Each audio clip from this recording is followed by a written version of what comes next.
Ternyata di luar dugaan, di luar nalar, istrinya itu meninggal karena ayahnya sendiri yang punya nafsu bejat seperti itu. Ini bahaya ini. Ya kok gak kepengin rabi wae ngono. Mungkin rabi kepengin apa mungkin mikir rabi ku ngingoni barang ngene iku biaya banyak akhirnya paket cepat ae nek pengen ngonoan ya nang PSK lu kan ngono ceritane itu. Yang selalu bikin cinta hanyalah satu. Yang selalu bikin cinta hanya Alvito. Assalamualaikum warahmatullahi wabarakatuh. Waalaikumsalam warahmatullahi wabarakatuh. Bismillahirrahmanirrahim. Alhamdulillahirabbil alamin wassalatu wassalamu ala asyrofil anbiya wal mursalin wa ala alihi wa sahbihi wa dzurriyyatihi ajmain amma ba'd. Faqad qala ta'ala a'udzu billahi minasyaitonir rajim.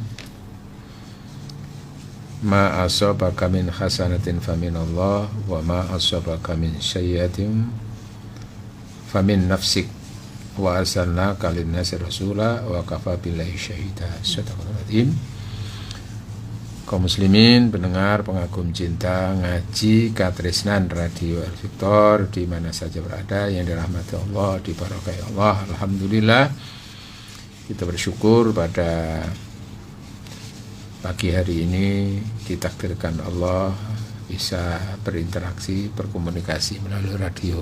Mudah-mudahan semuanya barokah. Amin. Sing loro muga-muga ya sehat. Nggih, sing susah ilang susahe, sing diutang muga-muga lunas utange. Amin. Amin. Nek wis utange lunas ya aja utang maneh. Nggih. Jamaah yang dirahmati Allah, tentang rumah tangga antara anugerah dan musibah. Anugerah itu sering kita maknai adalah nikmat-nikmat yang diturunkan oleh Allah melalui kehidupan rumah tangga itu. Sementara musibah itu sering kita pahami ada kejadian-kejadian negatif yang menimpa kehidupan rumah tangga itu. Itu nggih. Walaupun nanti musibah itu ada maknanya beberapa macam kemungkinan yang terjadi itu. Tapi gini, yang jelas pertemuan jodoh itu bagian dari anugerah Allah. Anugerah ya. Ya, pertemuan jodoh itu. Allah memberikan gambaran tentang pertemuan jodoh itu dengan ungkapan yang begitu mengagumkan. Subhanalladzi khalaqal azwaja kullaha. Maha suci Allah yang telah menciptakan semuanya berjodoh. Maka ketika antara laki perempuan itu menikah, itu hubungannya dengan subhanallah, Allah mempertemukan hambanya ya. Yang asal usulnya tidak saling mengenal lalu menjadi mengenal, dari mengenal lalu menjadi jodoh. Allah yang mempertemukan. Itu juga hubungannya dengan takdir Allah. Karena usaha apapun yang dilakukan manusia untuk bertemu dengan jodoh, kalau juga belum berkaitan dengan urusan Allah, berkaitan dengan rahasia Allah dan takdir Allah, ya nggak bisa ketemu. Maka ketika dipertemukan jodoh itu adalah bagian daripada anugerah Allah. Makanya pula ketika seseorang itu menikah, itu lalu di situ disuruh berpikir.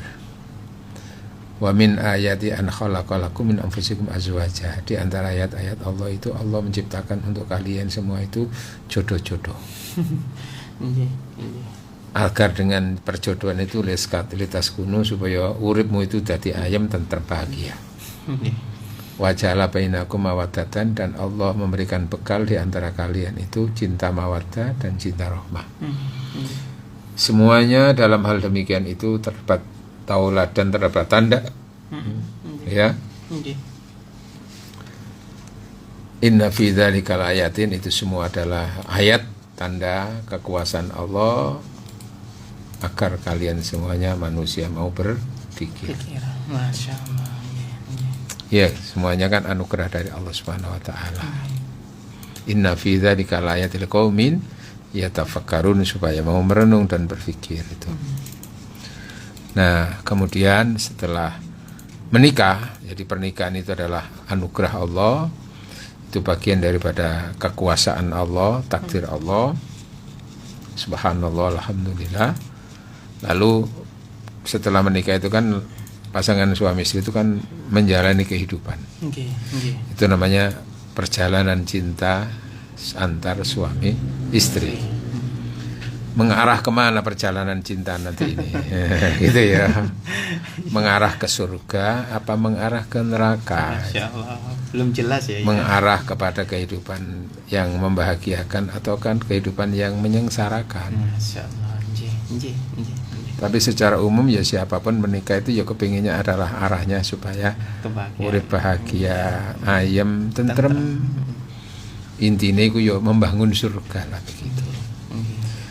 Nah, apabila pasangan suami istri telah merajut cinta dalam kehidupan rumah tangga, lalu ikhtiar untuk bagaimana membangun surga tadi itu, membangun kebahagiaan, membangun kebersamaan, ya, rasa nyaman bersama, lalu ditunjang oleh rizki Allah yang cukup dan bahkan melimpah.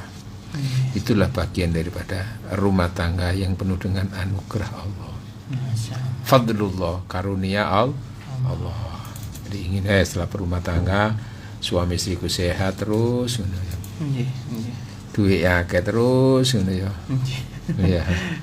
Idealnya gitu. Ya, duit akeh terus, ya ingin kalau ada kesempatan waktu untuk berlibur Terus, gitu. Ya. Kalau sudah berlibur kendaraan sudah cemepak gitu ya. Kalaupun nggak cemepak ya tinggal telepon datang sendiri. Terus iso bayari lah kan gitu.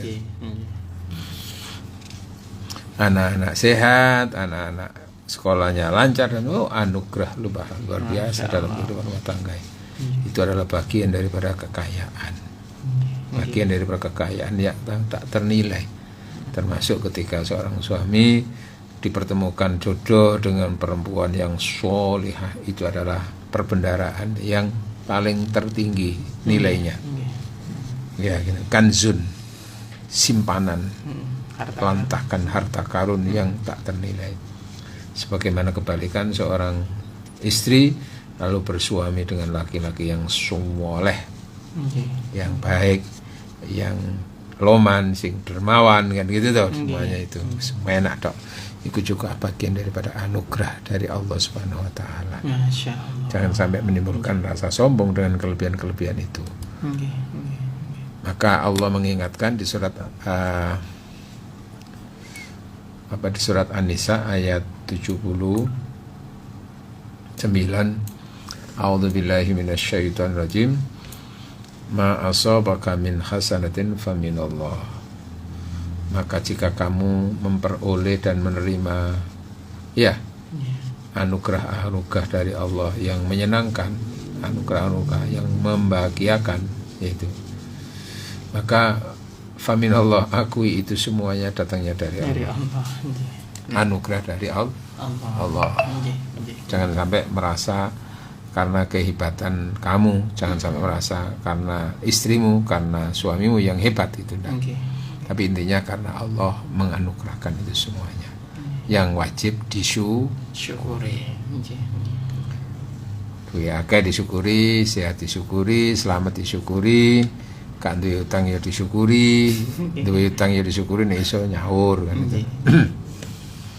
Enak tok pokoknya. Gitu ya. Harapannya gitu ya.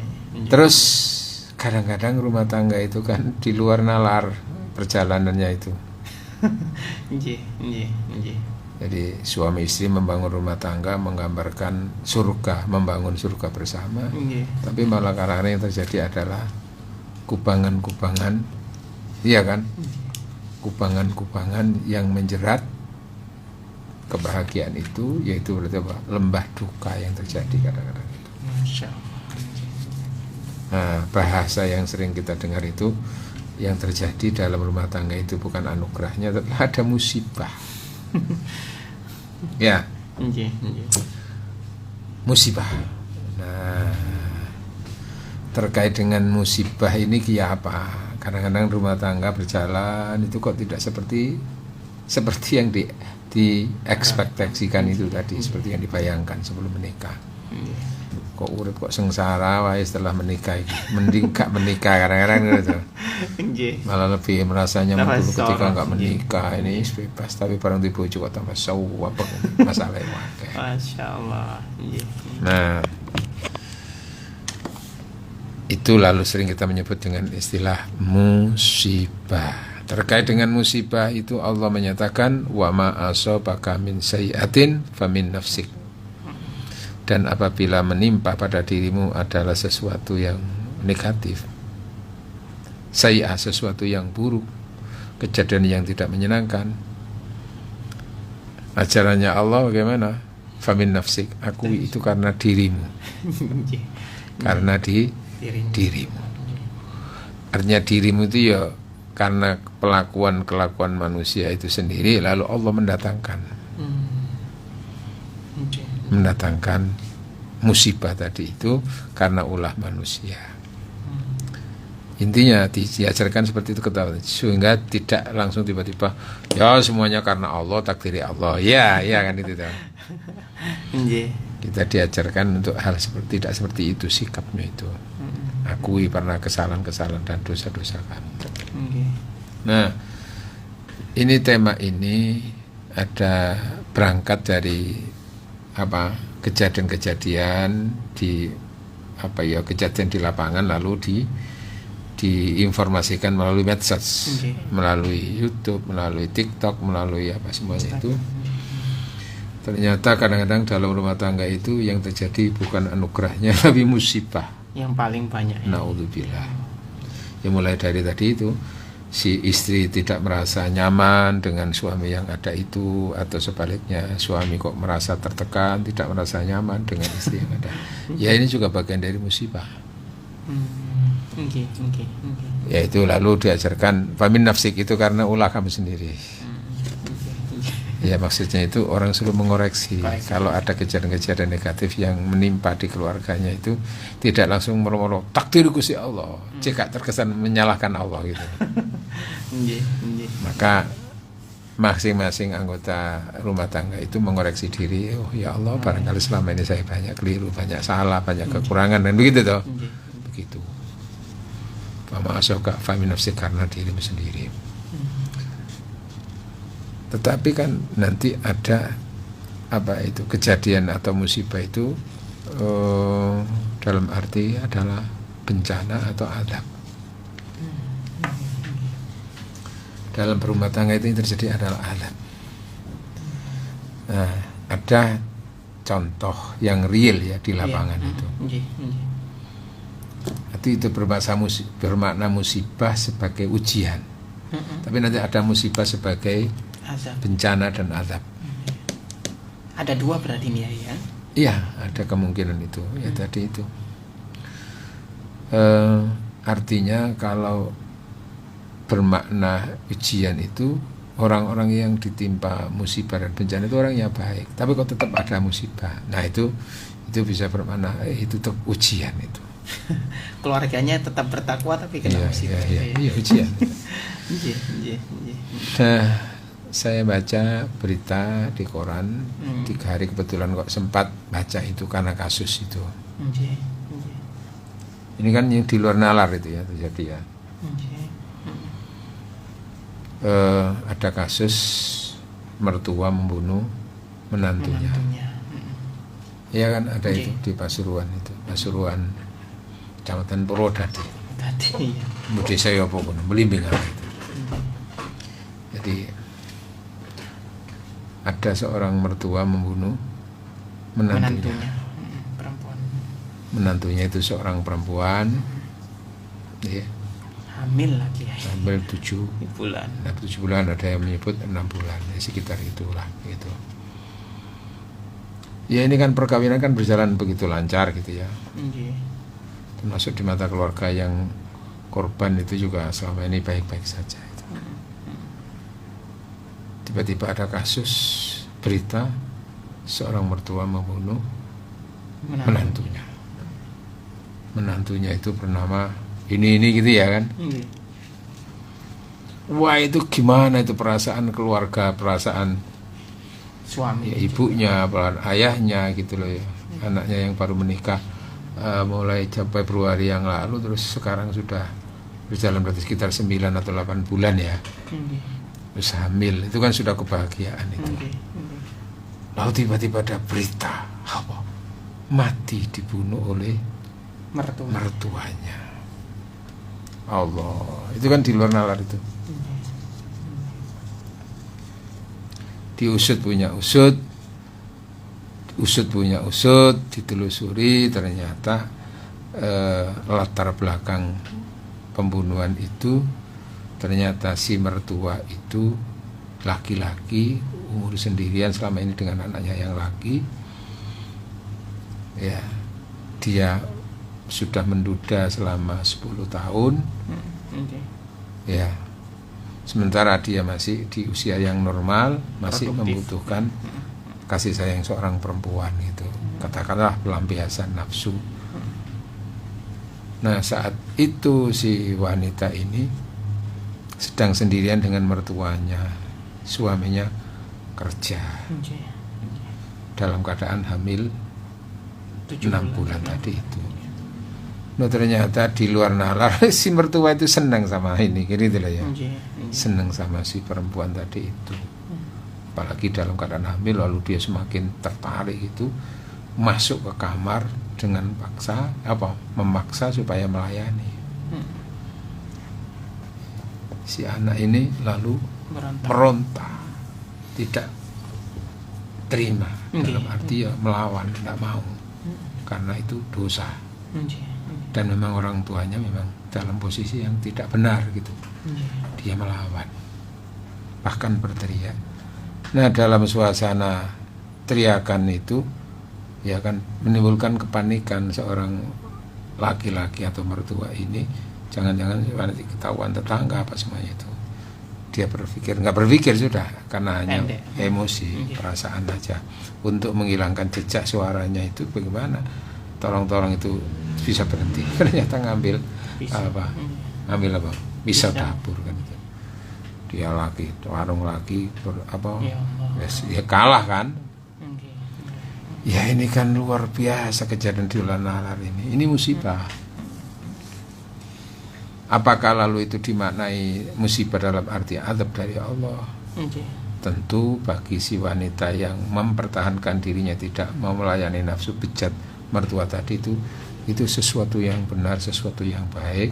Dan akibat daripada itu lalu dia karena pelampiasan marah daripada orang tuanya tadi itu kemudian membunuhnya, maka saya yakin wanita yang dibunuh itu dalam keadaan mati syahid. Masya Allah. Juga dalam keadaan mengandung juga ya. Nah iya kan, syahid juga itu. Nah ini kan musibah kan.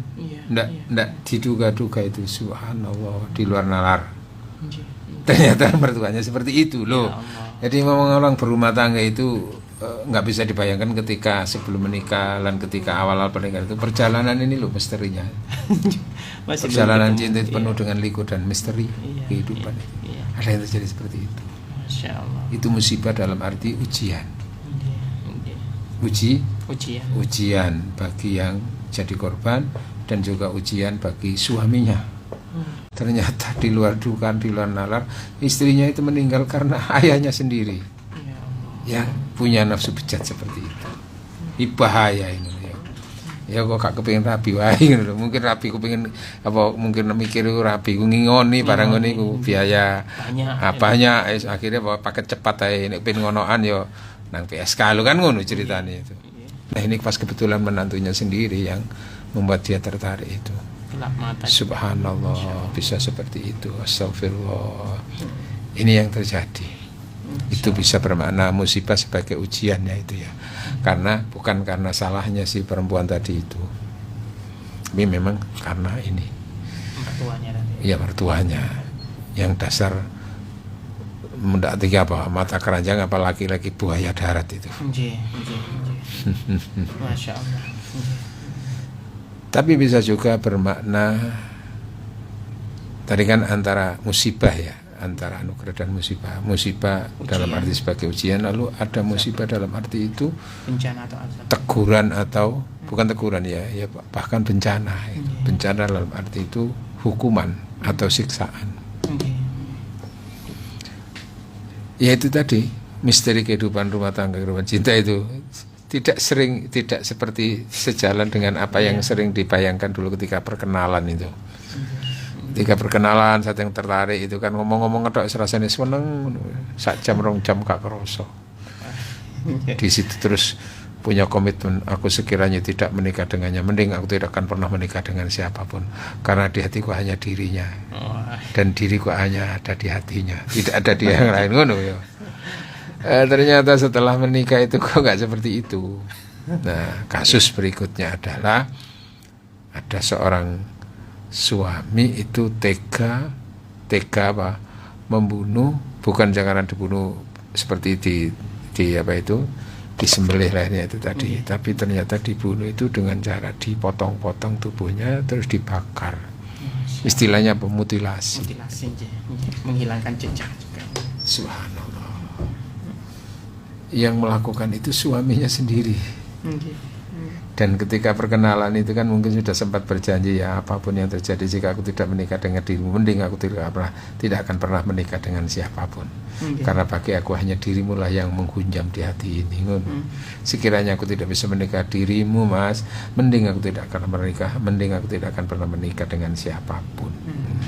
Karena bagi aku bahagia itu hanya dari dirimu. Ya Allah. Janji setia. Ya sama yang laki-laki penemu gitu mungkin waktu masa-masa pacaran itu apa kemiri buah kemiri keras bagaikan batu. Percaya apa kemari hai adikku, kemari aku rindu kepadamu. Pepaya buah pepaya manis bagaikan madu. Percayalah bang, percaya aku hanya rindu untukmu. Wes pacaran menikah. Ternyata setelah menikah dalam perjalanan itu banyak konflik yang terjadi. Kenapa konfliknya? Karena egonya nggak nyambung antara istri dan suami yang saling menikah tadi itu. Loh, di situ akhirnya kita tahu sebetulnya intinya cinta itu apa? Intinya cinta itu adalah hubungan mesra antara kepentingan dan kepentingan. Hubungan mesra antara ego dan ego. Hubungan mesra antara hak dan kewajiban. Mesra, saling nyambung, saling mengerti, saling memahami, gitu loh ya. Nah, setelah berjalan rumah tangga, kadang-kadang yang muncul itu adalah egonya masing-masing. Kepentingannya si suami itu sendiri, kepentingannya istri itu sendiri, diperjuangkan sendiri-sendiri, gitu ya. Nah, dalam hal ini adalah kepentingan istri yang hubungannya terkait dengan suaminya. Setelah menikah beberapa bulan, ya, kemudian itu muncul karakter aslinya. Si istri itu karena apa? Istri ini karena kerjanya adalah SPG ya. Iya, sehingga yang dilihat itu berbagai macam orang lain yang memiliki kekayaan itu. Nah, dari melihat seperti itu membayangkan betapa itu indahnya apabila itu aku punya, dan betapa indahnya jika suami itu memberikan itu. Maka minta dibelikan oleh suaminya itu karena tuntutan tadi itu gengsi, tuntutan bukan kebutuhan tapi tuntutan keinginan kan nggak ada batasnya. Iya. Ditimpahkan kepada suaminya. Lah suaminya nggak punya kemampuan, suaminya apa? Pekerjaannya adalah pekerjaan tukang servis atau cleaning service. Bahasa kerennya itu apa? Jasa. Iya, bahasa kerennya cleaning service itu office boy. Office boy ya. Iya, boy. Dituntut oleh suaminya untuk supaya membelikan mobil karena alasannya teman-temannya sudah banyak yang punya mobil. Masya Allah. Lah suami pekerjaan seperti itu mana mungkin? Akhirnya tidak bisa. Nah, ketika tidak bisa, maka sikap si istri menjadi marah, kata-kata nggak terkontrol. ngelok-ngelok nolo asalnya itu katanya disayang-sayang, dulunya nurut-nurut, setelah menjadi suami istri kepentingannya muncul. Kalau ketika kepentingan muncul itu lalu nggak terwujud dari pasangannya, mulai di situ mulai bergeser, mulai simpatinya hilang, tidak senang, benci, bahkan bermusuhan antar suami istri. Masya Allah. Yang terjadi kan? Termasuk hubungannya dengan Tuhan tadi itu tidak terkontrol kata-katanya ketika ngata-ngatain suaminya itu. Dasar wong lanang sampai ngerabi wong ayu bondo dengkul tok macam-macam ngono. Ya. Gak izin. Kepentingannya kan?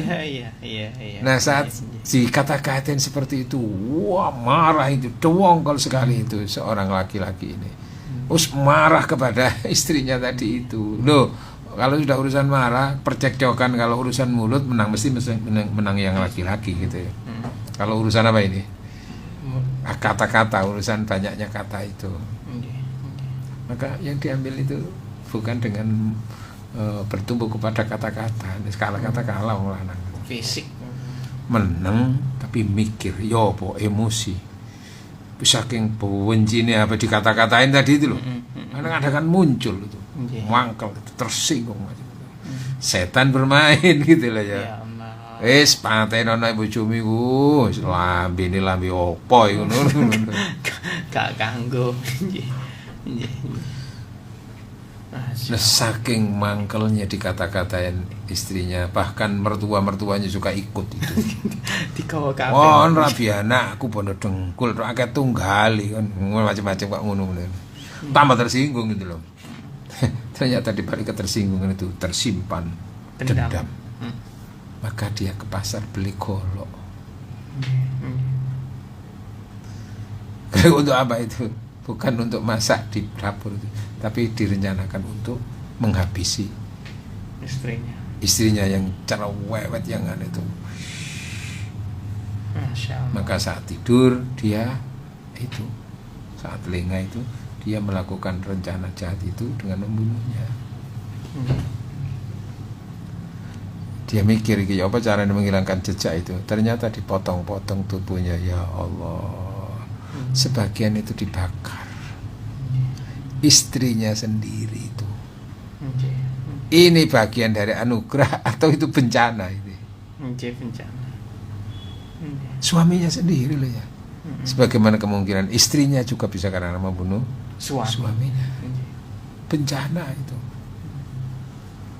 Jangan bilang itu teguran. Kenapa? Karena tadi itu sikap yang nggak terkontrol, kata-kata yang nggak terkontrol kan menimbulkan rasa dendam amarah.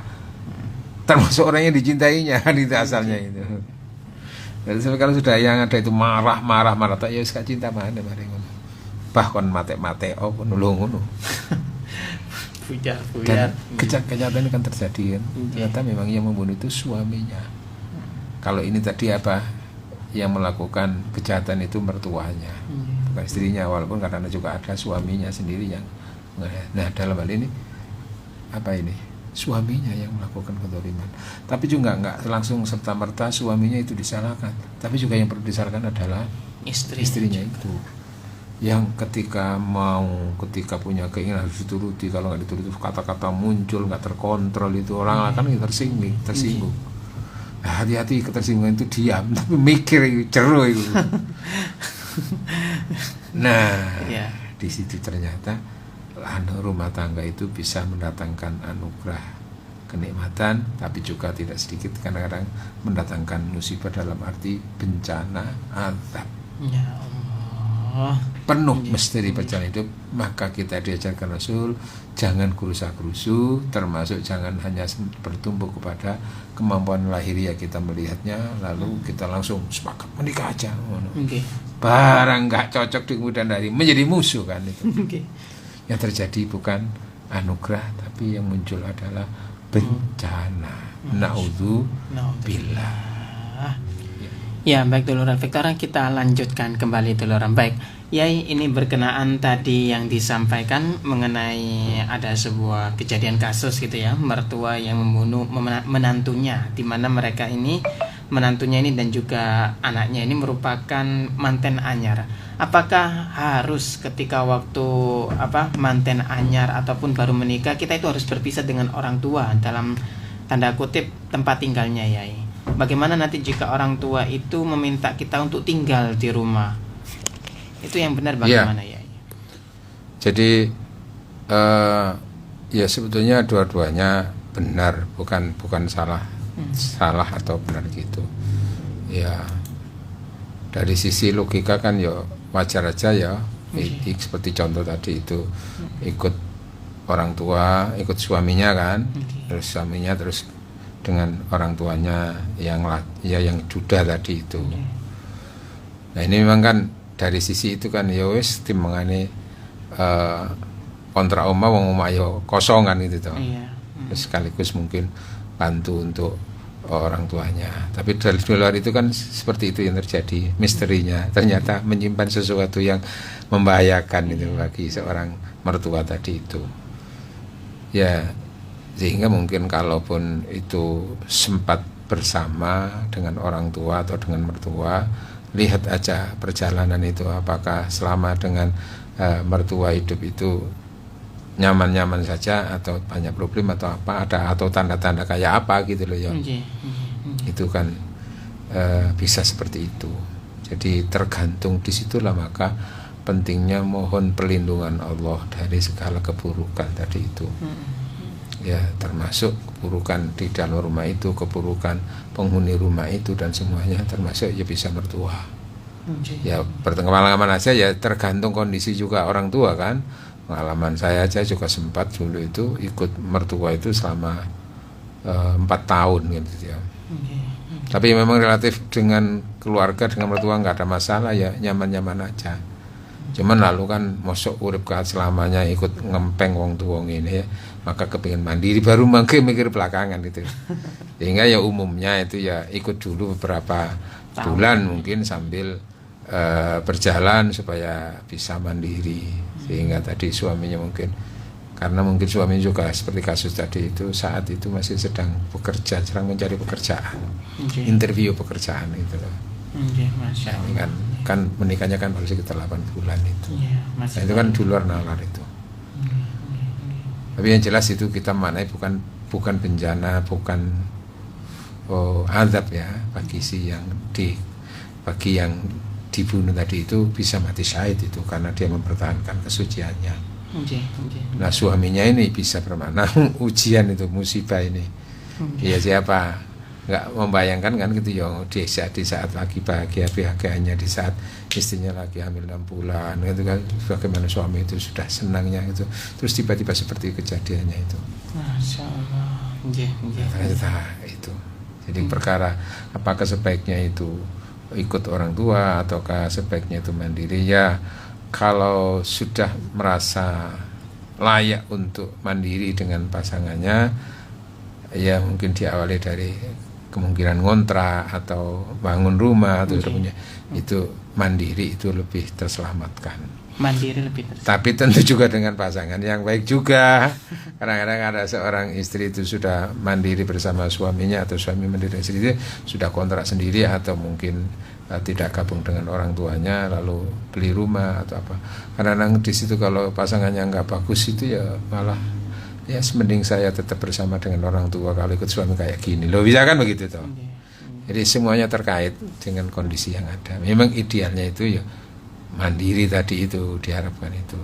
Mungkin diawali dari mungkin pertama ikut orang tua dulu, terus berjalan terus dapat berapa bulan wis monggo dhewe anae sampe kono iku ngono lah ngono ya ono, atau suaminya berupaya untuk untuk menyiapkan dengan cara kontrak tadi itu. Tapi mungkin kondisi suaminya yang masih tadi itu dalam taraf kerja yang ingin mencari pekerjaan yang mapan sehingga belum bisa berpikir untuk kemungkinan kontrak atau kemungkinan beli rumah. Saat itu memang ya idealnya ikut aja dulu. Ternyata ndak taunya orang tua seperti itu yang di rumah itu. Itulah kita tetap jadi menggunakan pertimbangan logika, tapi berikutnya adalah mohon senantiasa perlindungan dari Allah Subhanahu wa Ta'ala, seperti itu. Mungkin gitu ya. Ya wis, kalau supaya tidak muncul masalah-masalah, wis langsung mandiri kontrakan, ya wis gak apa-apa. Tapi kalau di situ ya merasa nyaman, orang tuanya juga begitu perhatian ketika punya anak kecil, lalu orang tuanya itu yang juga mensupport nguniku ya apik ya nguniku. Ya sangat kondisional lah. Kondisional itu ya. Mau mandiri di sendiri atau ikut dengan orang tua itu tergantung kearifan lokal. Itu nggih. Masyaallah ya, bisa diukur sendiri gitu ya. Baik, lanjut ya. Ini ada pertanyaan ya. Tidak ada nama ini ya. Yai, saya ada masalah dengan suami sudah 3 minggu. Saya diusir di rumah. Ya beliau belum memaafkan saya karena saya pulang telat. Saya diizini pulang sebelum asar, tapi saya tiba sehabis asar. Beliau emosi, bahkan beliau udah menjatuhkan talak. Saya sebagai istri harus gimana? Apa yang harus saya lakukan biar bisa menebus kesalahanku? Sedangkan waktu udah tidak bisa diputar kembali. Suami udah berencana mengurus ke pengadilan. Kami belum dikaruniai anak selama 10 tahun. Jadi seolah beliau tidak ngaboti saya sama sekali. Beliau tidak menerima alasan apapun kenapa saya telat pulang, padahal saya telat itu karena nunggu kedatangan paman saya yang umroh gitu ya. Ya inilah kadang-kadang kalau sudah menjadi pasangan suami istri itu masing-masing itu egonya yang mendominasi. Suami istri antara ego dan empati. Suami lebih melihat dari sisi ego dirinya dari sisi istrinya. Lalu satu sisi si istri itu melihat kepentingan dirinya, hubungannya dengan keluarganya tadi itu. Memang mestinya ada kesepahaman. Harusnya begitu. Ya, mestinya begitu. Apalagi bukan karena melakukan sesuatu yang negatif karena masih umroh, komunikasi. Mas, aku mau tolong kok Mas, aku dikasih izin sampai nunggu itu sampai datangnya beberapa jam setelah itu. Nah, suami yang soleh tentu tidak mudahnya seperti itu, emosi apalagi sampai tingkatan menceraikan. Itu berarti mungkin tidak didasari seorang suami yang soleh kalau begitu itu. Orang soleh kan nggak gampang seperti itu, marah terus menceraikan itu. Orang soleh itu kan gampang memaafkan ketika kalaupun egonya nggak dituruti oleh istrinya itu ya. Ya memang solusinya ya si istri itu minta maaf, betul-betul maaf karena kondisi seperti ini. Terus kalau sudah diberi penjelasan nggak mau tahu ya pasrah. Istighfar yang banyak kepada Allah. Ya Allah, mohon kalau bisa diselamatkan rumah tangga ini ya Allah. Dan kalau bisa adalah supaya hati suami itu dilendekkan. Saya memang mengaku salah, tapi sebetulnya sesuatu aku ya nggak 100% karena kepentingannya dengan keluarga tadi itu. Akhirnya kalau sudah begitu yang dilakukan oleh suami ya pasrah. Bab ini kan sudah kondisinya kan berarti suami yang emosional seperti ini juga ke depan hidup dengan orang yang sangat egois, orang yang sangat emosional itu juga mungkin nggak nyaman juga gitu. Ya memang sebisa mungkin dipertahankan yang sudah dijalani rumah tangga, tapi kalau akhirnya dengan secara sepihak suami seperti itu sikapnya ya pasrahkan kepada Allah Subhanahu wa Ta'ala sambil memperbanyak istighfar, dan di balik istighfar memperbanyak pertolongan dari Allah Subhanahu wa Ta'ala. Gitu nggih? Ya gitu. Kadang-kadang ya di luar nalar itu ya kok ngono ya. Biyen bojoku biyen kok sayang-sayang, gak tahu marah-marah, lebar tadi bojo kok gampang muring-muring ini. Ya itu ya. Berubah masyaallah. Baik, ada 1 menit ya mungkin kita ya memang tadi itu kalau sekiranya nanti untuk mengunjungi paman yang umroh tadi itu ada waktu yang berikutnya itu syukur-syukur ngejak suaminya waktu itu terus pulang dulu nggak apa-apa aja nih ya tak boleh sih suamiku, karena ketika itu memang suami ini kan rotok egois betul ya kan, merasa raja saya itu suami harus ditaati ya mungkin gitu kan.